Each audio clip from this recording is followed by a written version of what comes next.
পরবর্তীকালে এবার আপনার বাবরি ভাঙার পরে ওখানে কিন্তু দাঙ্গা হয়েছিল, হিন্দু অধ্যুষিত গ্রামগুলোকে বাঁচিয়েছিল কারা জানেন? মুসলিম মেয়েরা মুসলিম ছেলেরা একসঙ্গে মিলে, তারা গান্ধীজির অনুসারী। আপনি রাজশাহীতে এক স্কুলে যান, দেখবেন সেখানে এখনও গীতা পাঠ হয়, আপনাকে সে খবর দেওয়া হয় না।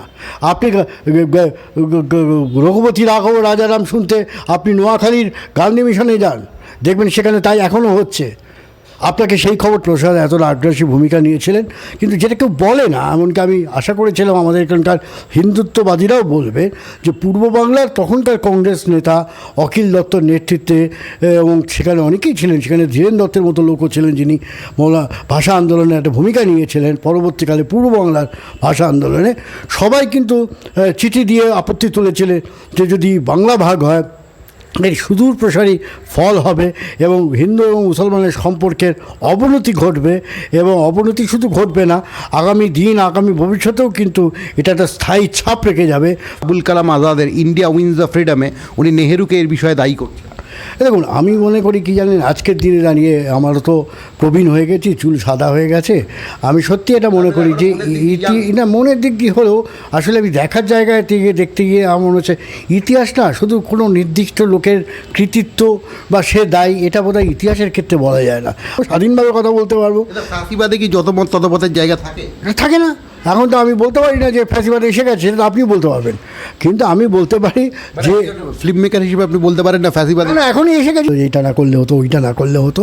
মণিপুরের ছবি নিয়েও বাম কোনো নেতা সাজেশান দিয়েছেন, তারা কিন্তু বলেননি যে এটা আপনাকে বন্ধ করতেই হবে।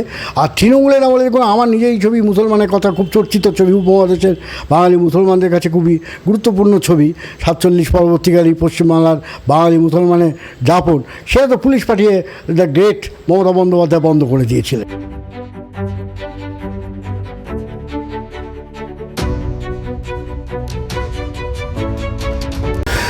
যে কথা আগে বলনি সে কথা এবছর বলো, শক্তি চট্টোপাধ্যায় বলেছিলেন। আর সৌমিত্র দস্তিদার মানে একদিকে তার সিনেমা একটা জ্বলন্ত আগ্নেয়গিরির কথা বলে, আর তার লেখা চাবুকের মতো আমাদের শেখায় যে একবার তোমরা মাটির দিকে তাকাও। সেই সৌমিত্র দস্তিদার, যার নতুন কোনো পরিচয় দেওয়ার দরকার নেই, অসাধারণ একজন ডকুমেন্টারি মেকার, লেখক এবং সার্বিকভাবে জীবনশিল্পী, তাকে স্বাগতম। ধন্যবাদ তোমাকে। প্রথম যে কথাটা বলি, তোমার লেখাতেই পাচ্ছিলাম যে ফাটা কেষ্টকে আর জোড়া যাচ্ছে না। তুমি একটা লিখেছিলে যে ফাটা কেষ্টর অনুষ্ঠান হচ্ছে, কোনো একজন বরেণ্য সাহিত্যিক গেছেন, তিনি ফাটা কেষ্ট বলছেন, আর লোকজন বলছে যে ফাটা কেষ্ট কেন বলছে, তখন তিনি বলছেন যে ফাটাকে কীভাবে আমি জুড়বো। তা আজকের রাজনৈতিক প্রেক্ষিতটা তোমার কী মনে হচ্ছে? এই কলেজ স্ট্রিটে আজকে শ্যামাপ্রসাদ বাবু একটা হটকেক হয়ে গেছেন, সমস্ত কিছু কি ভেঙে গেছে, থিংস ফল অ্যাপার্ট? না হোক না, যদি সত্যিকারের সুস্থ বিতর্ক বা বিতর্ক ওঠে, তাতে তো আমি কোন ক্ষুদ্র লোক কি সেটাকে বাধা দেবো আর কি। সমাজ তো আর আমার মতো সামান্য ফিল্ম মেকারের কথা শুনে চলবে না।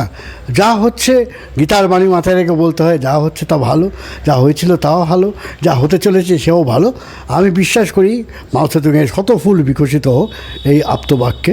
সুতরাং যদি সত্যি শত ফুল বিকশিত হতে দেওয়া হয় তাতে আমি খুব খুশি হব, আর যদি না হয় শুধুই যদি ঢাক পিটিয়ে অমুক বন্দ্যোপাধ্যায়কে অমুক মুখোপাধ্যায়ের ধ্বনি দেওয়া হয়, তাতে আমার আপত্তি আছে। না, তুমি তো যেহেতু 42 থেকে 47-এর সময়টা নিয়ে দীর্ঘ কাজ করেছো, ভাসানিকে নিয়ে কাজ করেছো, দেশভাগের ওপর তোমার কাজ রয়েছে, সেই জায়গা থেকে আদৌ একটা আসনে জিতে শ্যামাপ্রসাদ মুখার্জির সম্ভব ছিল, তার পক্ষে কি সম্ভব ছিল এই বাংলা ভাগটা সম্ভব করা?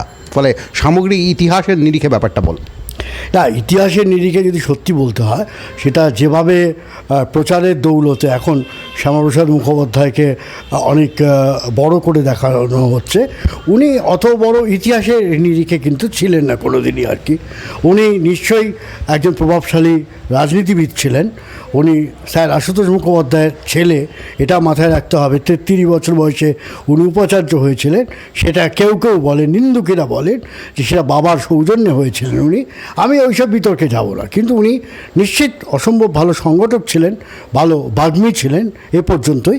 কিন্তু উনি পশ্চিমবঙ্গ ভাগ করলেন, সেটা যদি বলা হয় সেটা ঠিক না। এটা হচ্ছে 1 নম্বর। আর দ্বিতীয় যেটা হচ্ছে, পশ্চিমবঙ্গ উনি ভাগ করতে গেছিলেন কিসের জন্যে, কী কারণে?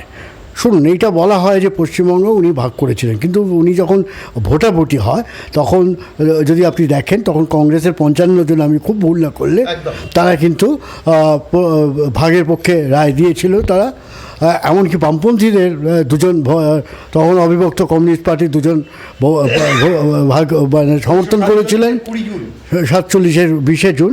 এবং আপনি যদি দেখেন গতকালই সুগত বসু, একজন বিশিষ্ট ইতিহাসবিদ, তার সঙ্গে কথা হচ্ছিল, উনি বলেন যে মাউন্ট ব্যাটেনের কাছে দুটো কাগজ ছিল, ভাগ হবে অথবা ভাগ হবে না। এবং উনি চেয়েছিলেন যাতে ভাগ হবে না এইটাকে কিন্তু সামনে আনতে বা ব্রডকাস্ট করতে, কিন্তু নানান চাপের মধ্যে, সেটা কেন্দ্রের চাপ ছিল, নেহরুর ছিল, প্যাটেলের ছিল, কংগ্রেসের একটা বড় অংশের ছিল, কংগ্রেসের মধ্যেকার হিন্দুত্ববাদীদের ছিল, তারা সবাই মিলেই কিন্তু বাংলা ভাগ করতে হবে, এটা একটা বড় ব্যাপার ছিল। তার মূল কারণটা কিন্তু পুঁজির ভাগ বাটোয়ারা।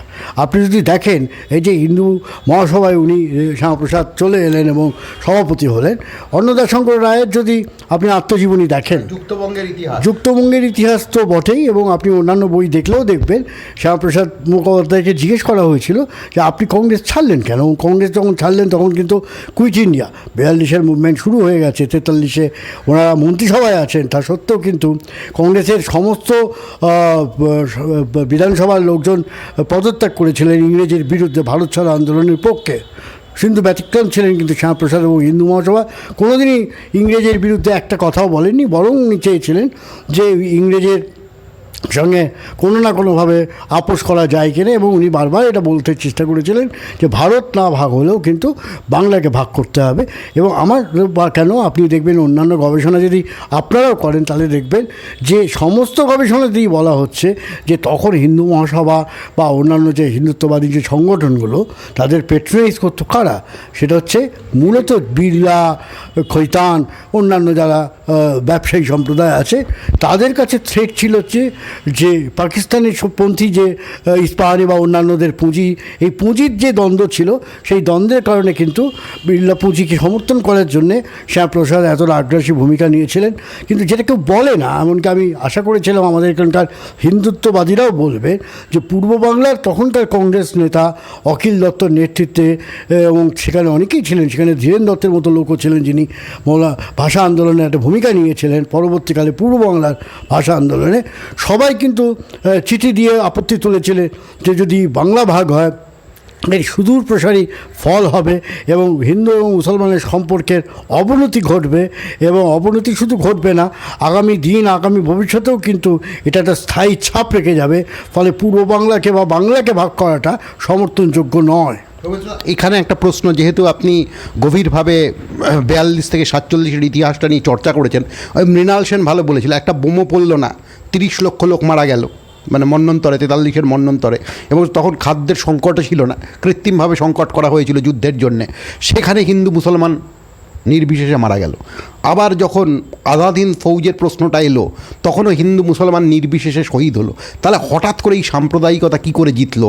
এবং অখণ্ড ভারত নিয়ে যারা সেদিন লড়ছিলেন, তার মধ্যে ফাজলুল হক ছিলেন, ফরওয়ার্ড ব্লক ছিলেন, আপনি যাদের কথা বললেন তারা ছিলেন, অখিলচন্দ্র ছিলেন, তাহলে অখণ্ড ভারত বিষয়টা হেরে গেল কেন? শুধুমাত্র একটা দাঙ্গার জন্যে, গ্রেট ক্যালকাটা কিলিংয়ের জন্যে? না না, আসলে তো আমি বললাম যে পুঁজি ভার্সেস পুঁজির যে লড়াই, সেখানে ইস্পাহানি বা অন্যান্য পুঁজি এতটাই দুর্বল ছিল, বিড়লা বা অন্যান্য যে খৈতানদের যে পুঁজির কাছে, তখন তো আর আদানি আম্বানি ছিলেন না, কিন্তু এই হিন্দু পুঁজি কংগ্রেসকে এত বেশি প্রভাবিত করেছিল, কংগ্রেস খানিকটা ভাগ করতে রাজিও হয়ে গেছিল। ফলে এখানে শ্যামাপ্রসাদের কৃতিত্ব চাইতে আমি বলবো যে তখন পরিস্থিতি এমন একটা জায়গায় যাচ্ছিল, তখন হয়তো অনিবার্য হয়ে গেছিলো এই জায়গায়। মৌলানা আবুল কালাম আজাদের ইন্ডিয়া উইন্স দ্য ফ্রিডমে উনি নেহেরুকে এর বিষয়ে দায়ী করছেন। দেখুন, আমি মনে করি কি জানেন, আজকের দিনে দাঁড়িয়ে আমারও তো প্রবীণ হয়ে গেছি, চুল সাদা হয়ে গেছে, আমি সত্যি এটা মনে করি যে না, মনের দিক দিয়ে হলেও আসলে আমি দেখার জায়গায় থেকে দেখতে গিয়ে আমার মনে হচ্ছে ইতিহাস না শুধু কোনো নির্দিষ্ট লোকের কৃতিত্ব বা সে দায়ী, এটা বোধহয় ইতিহাসের ক্ষেত্রে বলা যায় না। আপনি সিরাজের সময় থেকেও যদি দেখেন, পলাশির যুদ্ধে একজন মির্জাফর দায়ী, কি একজন মিরন দায়ী, কি একজন জগৎ শেঠ দায়ী, এরকম কিন্তু না। ইতিহাস এমন একটা গতিতে থাকে, তখন না অনেক অনেক সময় অনেক কিছু অনিবার্যভাবে ঘটে যায়, যেটা বোধহয় কেউ তাকে সেভাবে আটকাতে পারে না। বলুন, যদি কৃতিত্ব আপনি বলেন, আমি যেটা বলেছি শ্যামাপ্রসাদের নয়, আবার আপনি যদি বলেন যে নেহরুই দায়ী, সেটাও কিন্তু আমি সমর্থন করব না। কেন, নেহরুর অনেক দেখুন মৌলানা আজাদ যেটা লিখেছেন, দেখুন অনেক দলিল দস্তাবেজ আছে। আমি তো বলছি যে নেহরুর নিশ্চয়ই এমন কিছু বক্তব্য আছে, সেই বক্তব্য কিন্তু সেটা অনেক ক্ষেত্রেই মনে হয়েছে যে এটা নেহরু না বললেই পারতেন, কিন্তু শুধুমাত্র নেহরু দায়ী এটা বোধহয় বলাটা ঠিক না। আপনি যদি সুভাষ বোসের কথা দেখেন, সুভাষ বোস যদি তখন থাকতেন তাহলে বাংলার ছবিটা কী হতো সেটাও, কেননা জিন্নার সঙ্গে তো সুভাষ বোসের কথা হয়েছে। সুভাষ বোসের সঙ্গে জিন্নার যে কনফেডারেশন নিয়ে, বা ধরুন 40 সালে এই যে দ্বিজাতি তত্ত্বের জন্যে পাকিস্তান প্রস্তাবের কথা যেটা বলা হচ্ছে, যার সাথে শ্যামাপ্রসাদ পরবর্তীকালে মন্ত্রিসভায় গেছিলেন, ফজলুল হক আপনি বললেন। বাংলা ভাগের ক্ষেত্রে যেমন আবুল হাসেমের ভূমিকা ছিল বিরোধিতায়, বাংলা ভাগ ওরে করতে চাননি কে শরৎ বোস চাননি, সোহরাবুদ্দি চাননি, আবুল হাসেম চাননি, কিরণ শঙ্কর রায় চাননি, এরকম অনেকেই কিন্তু, অখিল দত্তের কথা আমি বললাম কিছুক্ষণ আগে, দীনেন দত্তের কথা আমি বললাম, তারা তো চেয়েছিল যে বাংলাটাকে একে রাখা হোক, এমনকি বলা হয় তারা পাকিস্তানেই যাবে। কিন্তু আপনি যদি শরৎ বোসের লিখিত আছে, এটা লিখিত আছে, কিন্তু আপনাকে যদি কেউ চ্যালেঞ্জ করে আমি দিয়ে দিতে পারবো যে লিখিতভাবে সেখানকার কনস্টিটিউশন তৈরি হয়েছে যে অখণ্ড বাংলা হলে কী হবে, সেখানে কিন্তু স্বাধীন সার্বভৌম সমাজতান্ত্রিক একটা আলাদা ভূখণ্ডের কথা বলা হয়েছে। পাকিস্তানে যাবে কি ভারতে যাবে এই ব্যাপারটা মোটেই কিন্তু সেখানে লিখিতভাবে ছিল না। মুখের কথায় যদি আপনি বলেন কে কী বললো না বললো, সেটা ইতিহাসের আলোচ্য বিষয় হতে পারে না। কোমল গান্ধারের ওই দৃশ্যটা আপনার নিশ্চয়ই মনে আছে, ভৃগু বলছেন ওপারে বাংলাদেশ কত দূরে কত কাছে, তার বাবা কি নির্মল আনন্দে জীবনটা শুরু করেছিল, সব ধ্বংস হয়ে গেল। আমি এক্স্যাক্ট কোটেশনটা বলছি না, আমি আমার মতো করে ব্যাপারটা বুঝিয়ে বলছি। আপনি তো ফিল্ম মেকার হিসেবে দেশভাগ নিয়ে কাজ করেছেন, এই মুহূর্তে যদি আপনাকে একটা ফিল্ম করার জায়গা দেওয়া হয়, তাহলে কি নেতাজি থাকলে কি রাজনীতিতে হতো, আদৌ কি দেশভাগ হতো, এর ওপরে কি কোনো ফিল্ম করার জায়গায় আপনি আছেন বা করার কথা ভাবছেন? এবং আপনার দেশভাগের ফিল্মের মূল মর্মবস্তুটা যদি একটু শেয়ার করেন। আমার সমস্ত ছবিতে আমি যেটা চেষ্টা করছি, মূল মর্মবস্তু যদি আপনি বলেন, তাহলে কিন্তু হচ্ছে মানুষ, এপারের মানুষ ওপারের মানুষ। আমি আজকেই ধরুন আমি দেখছিলাম যে মোহন ভাগবত একটা জায়গায় বলেছেন যে যারা ওপার থেকে এসেছেন তারা কেউ উদ্বাস্তু নয়, তারা হচ্ছে ধর্মযোদ্ধা এবং তারা যোদ্ধা। যদি আপনি তাদের কথা বলেন, তাহলে আমার প্রশ্ন, এপার থেকে যারা আবুল হাসেমের মতো লোককেও পরবর্তীকালে চলে যেতে হয়েছিল ওপারে, এবং আমি অনেককে জানি, অনেকের নাম আমি এখনই বলে দিতে পারি আপনার, যারা সাতক্ষীরা থেকে, মানে বসিরহাট থেকে সাতক্ষীরায় চলে গেছেন, বারাসাত থেকে সাতক্ষীরায় চলে গেছেন, অনেকে এখান থেকে ঢাকায় চলে যেতে বাধ্য হয়েছেন। আমার এক বন্ধু যারা মিনালভা থিয়েটার হল ছিল বিনু স্ট্রিটে, তাদের মা মানে এক রাত্রির মধ্যে তাকে ওপারে চলে যেতে হয়েছে। আপনি কি তাদের কথা বলবেন না? শুনুন, আমার কাজ ফিল্ম করা, আমার কাজ লেখা, আমার কাজ হচ্ছে বলা। সুতরাং আমার কাছে কোনো হিন্দু মুসলমান নেই। রাজনীতির যারা লোক তাদের কাছে অনেক কিছু হিন্দু বিপন্ন, কি পাশে মুসলমান বিপন্ন ইত্যাদি ইত্যাদি প্রশ্ন এসে যেতে পারে। আমি মানুষের কথা বলবো, যে মানুষ সমস্ত সময় বঞ্চিত যেমন হয়েছে, আবার উল্টো দিক দিয়ে যদি আপনি দেখেন, আপনারা দেখবেন দেশভাগের বেশিরভাগ লেখায় কখনো বলা হয় না সেই লোকগুলোর কথা, যে লোকগুলো কিন্তু একটা সময় ধরুন বিশাল ওখানে, যে আপনি যদি ওপার বাংলায় যান, আপনি যদি ওপার বাংলার ইতিহাস ঘাঁটেন, দেখবেন তখন মুসলমান ছাত্র কত ছিল। কিন্তু 47 পরবর্তীকালে কিন্তু সমস্ত ইউনিভার্সিটিতে মুসলমান ছাত্র, মেয়েরা, আপনি মেয়েরা কত পার্সেন্ট মুসলিম বাড়ির মেয়েরা পড়াশোনা করতো, কিন্তু দেখবেন 47-এর পরে কিন্তু মুসলমান মেয়েরা অনেক শিক্ষিত হয়েছে, উকিল, ব্যারিস্টার, ডাক্তার, অধ্যাপক। আপনি দেখবেন যে খুব স্বাভাবিকভাবেই দীর্ঘদিন ধরে এখনও কোনো ক্ষেত্রে হিন্দুদের একটা বিরাট ভূমিকা ছিল, বা এখনও কিছু ক্ষেত্রে আছে। কিন্তু তা সত্ত্বেও কিন্তু ধরুন ব্যবসা বাণিজ্য, তারা বাঙালি মুসলমান কিন্তু এগিয়ে এসেছে। যেমন একদিকে যেমন ভাগের কথা আপনি বলবেন, আমি কিন্তু কখনো ওপার বাংলার ইতিহাসবিদদের কথা ভেবে আমি বলি যে কিছু ক্ষেত্রে আবার অর্জনও। আমি বলছি না যে গোটা বিষয়টা হয়তো অনিবার্য ছিল, এরা কুশীলব মাত্র। আবুল হাসেমই বলুন, শরৎচন্দ্র বসু বলুন, সোহরাবুদ্দি বলুন, কি শ্যামাপ্রসাদ মুখোপাধ্যায় বলুন, এরা হয়তো কুশীলব, হচ্ছে একটা তত্ত্বের কুশীলব আর কি, একটা ন্যারেটিভের যে জায়গা থেকে তারা তৈরি করেছিলেন। কেউ চেয়েছিলেন হিন্দু হোমল্যান্ড, কেউ চেয়েছিলেন যে একটা অখণ্ড বাংলা আর কি। এখন আমাকে যদি আপনি বলেন, এখন ছবি আপনি যেটা বলছেন আর কি, আমি অবশ্যই যে দুই বাংলার যে মানুষের যে ইতিবৃত্ত, মানুষের যে যাপন, মানুষের যে সুখ দুঃখ, মানুষের যে বেড়ে ওঠা, মানুষের কথা, মানুষের স্বপ্ন, সেটা নিয়েই আমি ছবি করতে চাই। আমার কাছে ব্যক্তিগত যদি আপনি দেখেন, আমার কাছে এই কাঁটাতার অর্থহীন, মননে কখনো কাঁটাতার হয় না।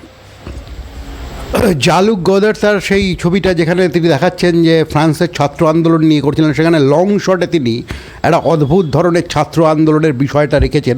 সেখানে অবশ্যই আসবো, কিন্তু তার আগে আরেকটা প্রশ্ন এখানে রাখবো, যেহেতু আপনি এই সময়ের ইতিহাসটাকে নিয়ে চর্চা করছেন। অনেকেই বলেন 1905 সালে বঙ্গভঙ্গকে রোধ করেছিল হচ্ছে হিন্দুরা। 1905 সালে যদি বঙ্গভঙ্গ হতো তাহলে একটা মুসলমান মধ্যবিত্ত শ্রেণী তৈরি হতো, তাহলে আলাদা করে দেশভাগ হতো না। এই বিষয়টা সম্পর্কে আপনার মতামত কি?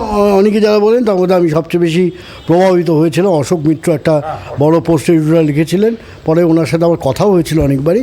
উনি এটা বলেছিলেন, আমারও মনে হয় যে তখন যদি আমরা একটা ফেডারেশনের মতো ভাবতাম হয়তো, তাহলে কিন্তু চূড়ান্ত ভাগ যেটাকে আপনারা বা আমরা সবাই এখন খুব বিষাদগ্রস্ত হয়ে পড়ছি। যদিও যারা বলছেন যে পশ্চিমবঙ্গ দিবস হচ্ছে আনন্দের দিন, হ্যাঁ, তারা একই সঙ্গে বলছেন যে হাজার হাজার মানুষ এপারে চলে আসছেন ভিটে ছাড়া ছিন্নমূল অবস্থায়। তারা বলছেন যে পশ্চিমবঙ্গ দিবসটা আনন্দের দিন। সেই আনন্দের দিনটা তো দেখতে হতো না যদি ওই 5 সালের কথা আপনারা ভাবেন। 5 সালে অবশ্যই জাতীয়তাবাদী আন্দোলনের শুরু, কিন্তু সেই জাতীয়তাবাদী আন্দোলন খুব ধীরে ধীরে কিন্তু হিন্দু জাতীয়তাবাদী আন্দোলনে এতটাই চেহারা নিয়েছিল যে আপনি দেখবেন যে রবীন্দ্রনাথ রাখি বন্ধন করে বাংলা ভাগের প্রতিবাদ করেছিলেন, সেই রবীন্দ্রনাথও কিন্তু ঘরে বাইরের মতো উপন্যাস লিখছেন। 8 সাল থেকেই কিন্তু উনি এই তথাকথিত যে জাতীয়তাবাদী হিন্দুত্ববাদী যে আন্দোলন, তার থেকে নিজেকে সরিয়ে নিয়েছিলেন। এবার আপনার প্রসঙ্গটায় যাই, যেটা খুব ইন্টারেস্টিং, যে আপনি একই সঙ্গে যেদিকে বলছিলাম যে জালুক গদারের সেই লং শটের মতো, আপনার যদি আমরা মণিপুর, আমি আপনাকে যদি একটা কথা বলি, যদি আপনি যদি কিছু মনে না করেন, আপনি এত বিখ্যাত সিনেমা পরিচালকের নাম বলছেন, খুবই আমার পক্ষে ভালো লাগছে, যেহেতু সিনেমার লোক আমি আর কি। কিন্তু আমার কি মনে হয়, যখন এখানেও দেখুন আমরা ঋত্বিক ঘটক বাদ দিয়ে কোনো সিনেমা অন্যান্যদের কথা কিন্তু আসছি না। আমি যদি আসে আমি বলছি আসছে কম। আপনি যেমন ছিন্নমূল যে ছবিটা, হ্যাঁ, আপনি দেখুন সেই নিমাই ঘোষের ছবিটা। আমি বলতে চাইছি আমাদের এখানে কলকাতাতে চর্চা তুলনায় কম। আমরা যখন সীমান্ত নিয়ে কথা বলি, আমরা যখন দেশভাগ নিয়ে কথা বলি, আজকেই আপনার এখানে আসার আগে ঋত্বিক ঘটকের পরিবারের একজনের সাথে আমার কথা হচ্ছে। চর্চাটা কম হচ্ছে কেন? এটাও কি একটা বর্ণ হিন্দু ফেনোমেনন? একেবারেই তাই। শুনুন, আমরা সব কিছু ইতিহাসকে কী জানেন, আমাদের পছন্দ মতো তৈরি করে ফেলতে ভালোবাসি। এবার আপনি বলুন, আপনি যে কথার কথা বলছিলেন সেটা আপনি আমার বলুন। আপনার দেশভাগের ক্ষেত্রে কাঁটাতার একভাবে এসছে, এবং মণিপুরেও আপনি একটা কাঁটাতার দেখিয়েছেন যে কীভাবে রাষ্ট্রীয় সন্ত্রাস তৈরি হয়। এই দুটো কাঁটাতারের মধ্যে কি কোনো মিল রয়েছে, নাকি এই দুটো কাঁটাতার সম্পূর্ণ আলাদা দুটো বিষয়? দেখুন, কোনো ক্ষেত্রে এই জন্য ব্যক্তিগতভাবে আপনি যদি বলেন যে এই যে দেখুন আজকাল গোটা পৃথিবী জুড়ে, আমি বলবো না শুধু ভারতবর্ষের ক্ষেত্রে, অনুপ্রবেশ, অভিবাসন ইত্যাদি নিয়ে কথা হচ্ছে। কিন্তু দেখুন, আমার কি মনে হয় জানেন তো, মানুষকে কখনো না আপনি কাঁটাতার দিয়ে আপনি খুব বেশি আটকাতে পারবেন না। ভালোবাসার কোনো কাঁটাতার হয় না।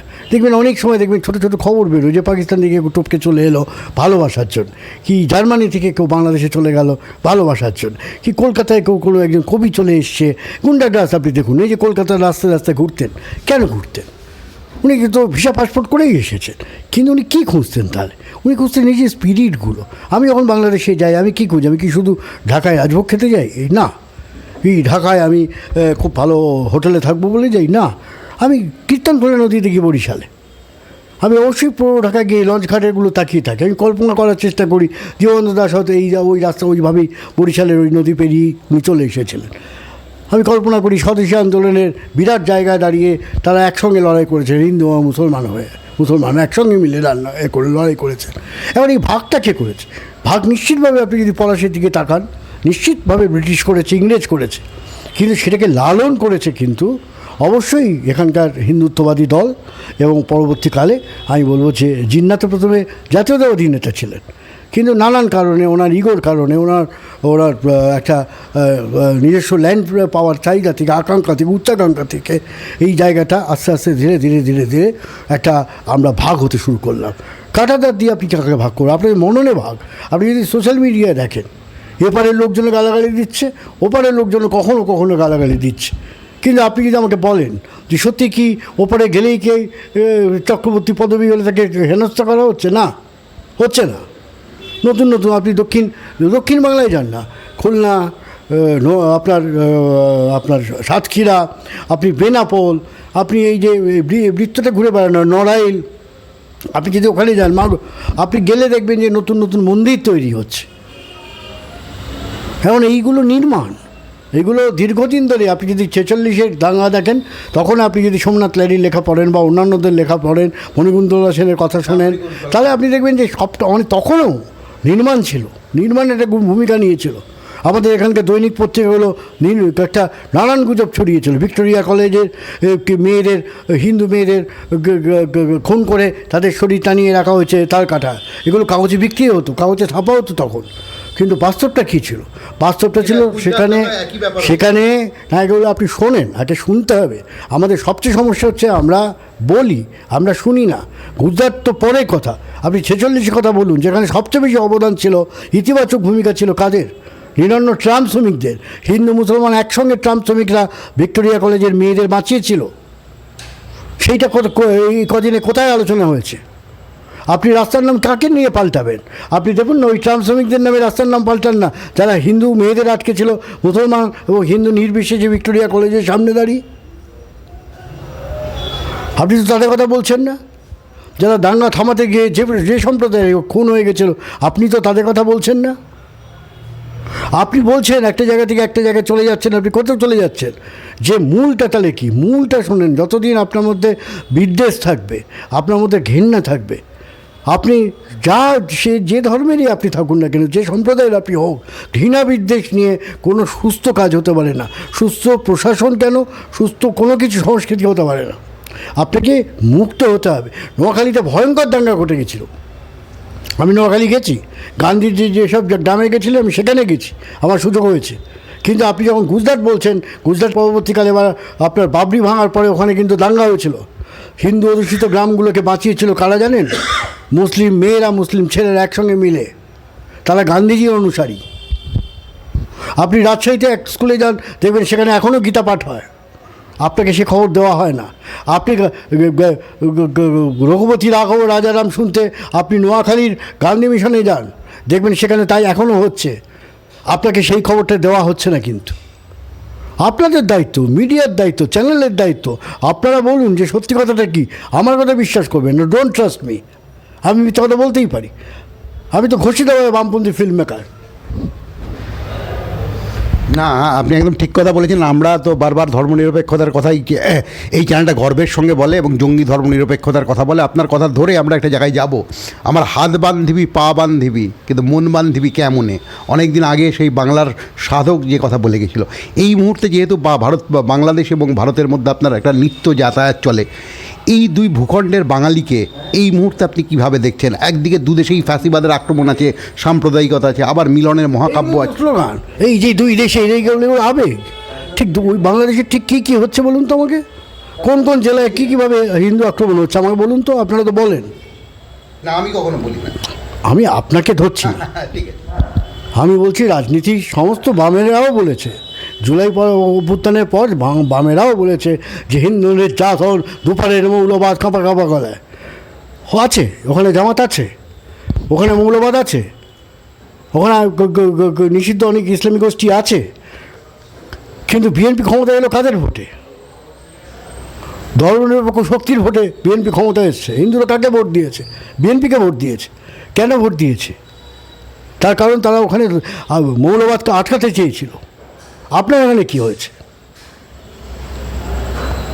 ওখানে এত ধর্মান্ধতা আছে, কিন্তু আপনি আমায় দেখান তো কোনো জামাত নেতা নির্দিষ্টভাবে কোনো সম্প্রদায়কে গালাগালি দিয়ে কথা বলেছেন? আপনি দেখান আমাকে, একটা দেখান। জীবনানন্দের বাড়ি পুড়িয়ে দেওয়া হয়েছে, ঋত্বিক ঘটকের বাড়ি পুড়িয়ে দেওয়া। কে বলে পুড়িয়ে দেওয়া হয়েছে? জীবনানন্দের বাড়িতে আমি কয়েকদিন আগে ঘুরে এসেছি। কে বলেছে পুড়িয়ে দেওয়া হয়েছে? জীবনানন্দের যে বাড়ি, যা মিউজিয়াম ছিল সেই মিউজিয়ামই আছে। জীবনানন্দের পিসি ছিলেন বেঁচে, তিনি ওই সম্পত্তিটা বিক্রি করেছিলেন। আর ঋত্বিকে যেটা বলছেন সেটা আওয়ামী লীগ আমল থেকে একটা গোডাউন হয়ে পড়েছিল, হোমিওপ্যাথি হসপিটালকে দিয়েছিল। আমি নিজে ব্যক্তিগতভাবে ওখানকার এমপিকে অনুরোধ করেছিলাম আওয়ামী লীগ ক্ষমতায় যে ঋত্বিকের সংরক্ষণ সমিতি একটা কিছু করুন আপনারা। ওখানে ঋত্বিক অনুসারীরাও চেয়েছিল, হয়নি কেন? দ্বিতীয় কথা হচ্ছে যে আমি তো বারবার বলছি যে ওখানে মব লিঞ্চিং হয়েছে, ওখানে তো জামাত আছে, ওখানে অনেক জামাতের চেয়েও শক্তিশালী ইসলামিক গ্রুপ আছে। কিন্তু আমি বলছি সামগ্রিকভাবে সামগ্রিকভাবে যখন আমি একই সঙ্গে কথা বলি না, একই সঙ্গে উচ্চারণ করি, ওটা হচ্ছে কি জানেন, ওটাকে বলতে হয়। কারণ ওইখানে না বললে এখানে কাউকে শুধু গরুর মাংস ফ্রিজে আছে এইটা বলা যায় না, তার জন্য তাকে আঘাত করা যায় না, ওটাকে জাস্টিফাই করার জন্য ওটাকে বেশি বাড়িয়ে দেখানো হয়। এই এখন চারদিকে নেতাদের ডিম থেরাপি চলছে, এটাকে আপনি কীভাবে দেখেন? এগুলো দেখুন ভাই, এগুলো আমার বিষয় নয়। একজন আমি এগুলো আমার কোনোটাই আমার শুনুন, আমি প্রথমেই একদম আপনাকে বলেছি যে এগুলো আমার যদি সুস্থ কোনো বিতর্ক হয়, এই যে আপনি আমার বলছেন, তার উল্টো দিকে দাঁড়িয়ে যদি কেউ আমাকে কাউন্টার করে সুস্থ মাথায়, আমি খুশি হব। আর ডিম থেরাপি এগুলো তো এক ধরনের লিঞ্চিং, এটা তো অবশ্যই, এটা তো আপনিও বুঝতে পারছেন, আমিও বুঝতে পারছি। আমি নতুন করে কী বলবো? মমতা মৈত্রর সাথে তিনি তো আমার তার তৃণমূলের রাজনীতি আমি কখনো করিনি, সমর্থনও করিনি। তারাও অনেক যথেষ্ট অত্যাচার করেছে। বিরোধী শূন্য কে করেছে? তৃণমূল তো অবশ্যই করেছে, অবশ্যই করে তো লাভ নেই। এখন সেই তৃণমূল ওয়াশিং মেশিনে ঢুকে অনেকেই আবার সাদা হয়ে গেছে, গেরুয়া হয়ে গেছেন। আমারই পদবী কাকলি ঘোষ তাদের নেতা, তো সেটা তো কিছু করা যাবে না, সেটা আমি কী করতে পারি? কিন্তু কথা হচ্ছে যেটা হচ্ছে সেটা কাম্য না। গণতন্ত্রে কখনোই আমি সব যে দ্বারাই থাকুক, যে গণতন্ত্রে অবশ্যই আপনাকে মত প্রকাশের কথা স্বাধীনতা দিতে হবে, বাক স্বাধীনতা আপনাকে দিতে হবে। কোনো ব্যক্তি আক্রমণের জায়গায় কোনো প্রশ্ন নেই। আপনি যদি বলেন আমাকে যে অমুক মুখ্যমন্ত্রী কেমন হয়েছে, দেখুন আমার সঙ্গে তো তার ব্যক্তিগত কোনো সম্পর্ক নেই। তিনি ভালো হতে পারেন, খারাপ হতে পারেন, তিনি ব্যক্তিগতভাবে উনি কেমন সেটা তো আমি বলতে পারবো না। কিন্তু মুখ্যমন্ত্রী হিসেবে আমার কাছে তার কী কামনা থাকবে? আমার আকাঙ্ক্ষা থাকবে ইনি ভালো প্রশাসক হবেন, দলের ঊর্ধ্বে উঠে একটা প্রশাসন চালাবেন। উনি যদি বিতর্কের কথা বলেন, নিশ্চয়ই বিতর্কে থাকা উচিত।